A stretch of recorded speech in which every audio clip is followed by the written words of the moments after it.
Hello everyone, I am Nabeel forex trainer and forex analyst.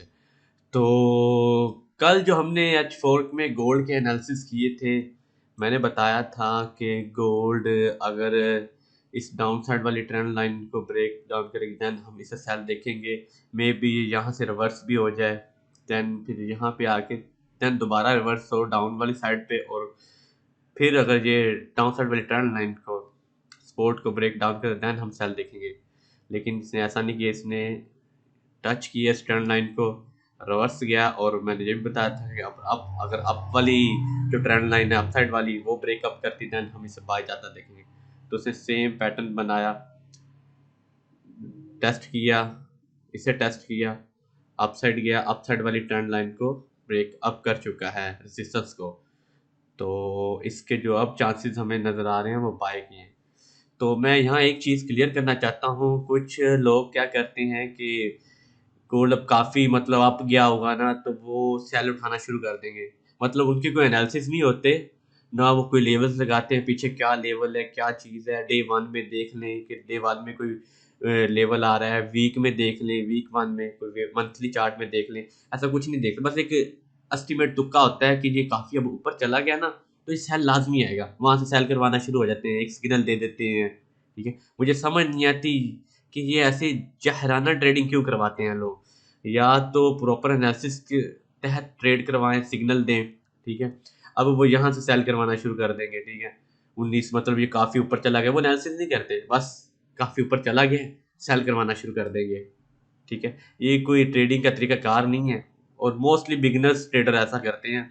90% trader तो ऐसे ही करते हैं, बगैर कोई ना एनालिसिस किए, बगैर कोई चार्ट को रीड किए, कोई फंडामेंटल न्यूज़ को देखे बगैर ही अपनी मर्जी से बस काफ़ी ऊपर गया तो सेल कर लो, काफ़ी नीचे आया डाउन आया तो बाय कर लो। मतलब तरीका कार होता है कि तमीज़ से ट्रेडिंग की जाती है। बाकी ये चीज़ें तो चलती रहती हैं। अब नेक्स्ट मैं इसके एनालिसिस करके दिखाता हूँ आपको। सबसे पहले तो हम लगाते हैं लेवल्स।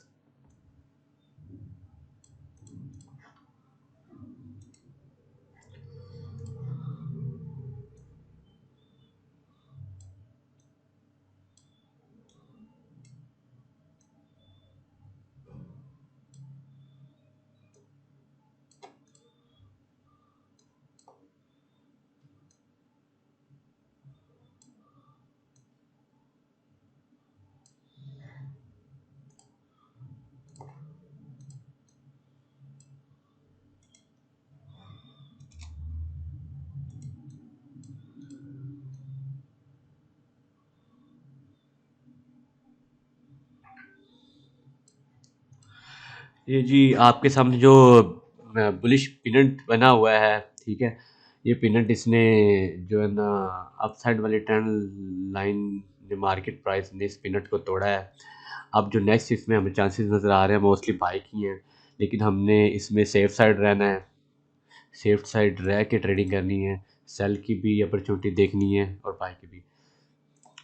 अगर ये करंट प्राइस 1943 वाली, मतलब 1943 वाली, 1943 वाली, ये डाउन साइड वाला जो लेवल है, ठीक है, 1939 वाला, ठीक है, और इस ट्रेंड लाइन को जो इसकी पहले रेजिस्टेंस थी अब सपोर्ट है, इसे टेस्ट करती है और रिवर्स जाती है देन तो हम देखेंगे इसे बाय। कोई मतलब नीचे आती है, वीक बनाती है, बॉडी छोटी करती है, रिजेक्ट होती है, और देन बाय का जो अपना ट्रेंड है वो कंटिन्यू रखेगी। अगर ये ऐसा नहीं करती, मतलब ये जो 1939 वाली जो ये सपोर्ट है इसकी, ठीक है, इसे ब्रेक डाउन कर देती है, डाउन साइड पे क्लोज दे देती है, देन क्लोजिंग का वेट करना है। मे भी ये टेस्ट करे 1939 को, थोड़ा सा नीचे आए, विक बनाए, ऊपर चली जाए, H4 की कैंडल क्लोज दे 1939 से नीचे 1939 से क्लोज, देन हम इसे सेल देखेंगे दोबारा इस ट्रेंड लाइन को टेस्ट करता हुआ। ठीक है, और अगर फिर इस ट्रेंड लाइन को भी जो डाउन साइड पे इसका सपोर्ट है, ठीक है, 1925-24 वाली, इसे ब्रेक डाउन कर देती है करंट प्राइस गोल्ड की, देन हम इसे सेल देखेंगे। जो अपना जो सेल का ट्रेंड है ना उसमें आ जाएगी और सेल में जाएगी फिर ये। लेकिन हमने वेट करना है H4 की कैंडल जो 1943 वाली इस सपोर्ट को ब्रेक डाउन करे और क्लोज दे, देन हमने इसमें सेल देखनी है। अदरवाइज़ हम इसे टेस्ट करता हुआ देखेंगे।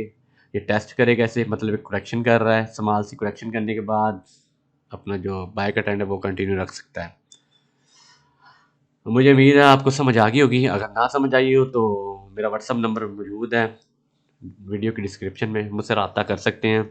और हमारी वीआईपी कम्युनिटी का भी हिस्सा बन सकते हैं, बिल्कुल फ्री है। उसका हिस्सा बनना चाहते हैं तो आ जाएं, मैसेज करें व्हाट्सएप पे और बताएं, आपको ऐड कर दिया जाएगा वीआईपी कम्युनिटी में। चलें जी, इजाज़त दें। Thanks to all.